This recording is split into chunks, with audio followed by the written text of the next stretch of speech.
Salut la Feel Good Family, c'est Guillaume, j'espère que vous allez bien. Et dans cette vidéo, je voulais répondre à une question que je vois beaucoup, qui est comment avoir des protéines quand on est végétarien. On peut tout d'abord se demander, qu'est-ce que c'est une protéine? Eh oui, Jamy, qu'est-ce que c'est une protéine? Tiou. Eh bien Fred, une protéine, c'est une macromolécule faite de chaînes d'acides aminés.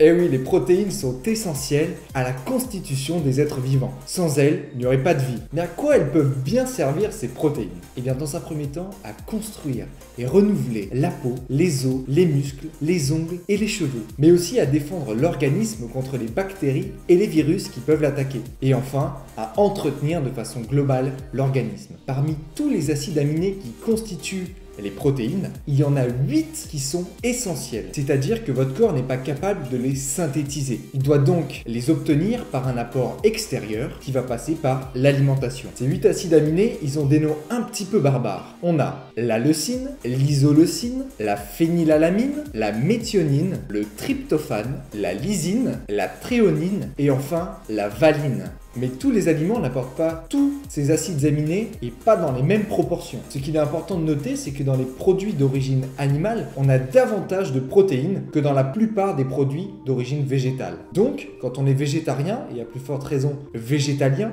il faut faire attention à avoir suffisamment de protéines. Et des protéines, bien sûr, suffisamment diversifiées. Et ainsi, avoir l'intégralité des acides aminés essentiels, les 8 que je viens de vous citer. Alors comment faire? Eh bien, il faut simplement combiner intelligemment les aliments, c'est tout. Et notamment deux types d'aliments qui vont être intéressants, les céréales et les légumineuses. Et oui, les céréales contiennent des protéines, mais sont pauvres en un acide aminé essentiel, la lysine. Et les légumineuses, qui sont une très bonne source aussi de protéines végétales, sont elles pauvres en un acide aminé essentiel qui est ici la méthionine. Donc, si vous combinez céréales et légumineuses, vous allez avoir une source de protéines complète, parce que les carences des céréales vont être compensées par les légumineuses et les carences des légumineuses vont être compensées par les céréales. Vous pouvez par exemple associer du riz avec des lentilles, le riz étant la céréale, les lentilles les légumineuses, ou alors du maïs avec des haricots rouges, le maïs étant la céréale, le haricot rouge la légumineuse, ou encore par exemple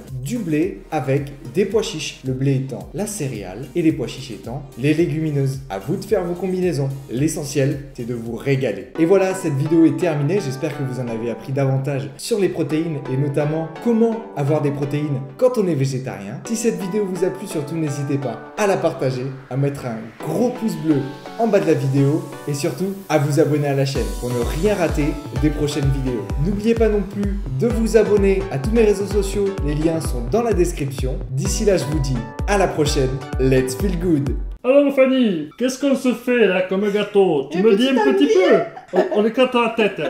Voilà.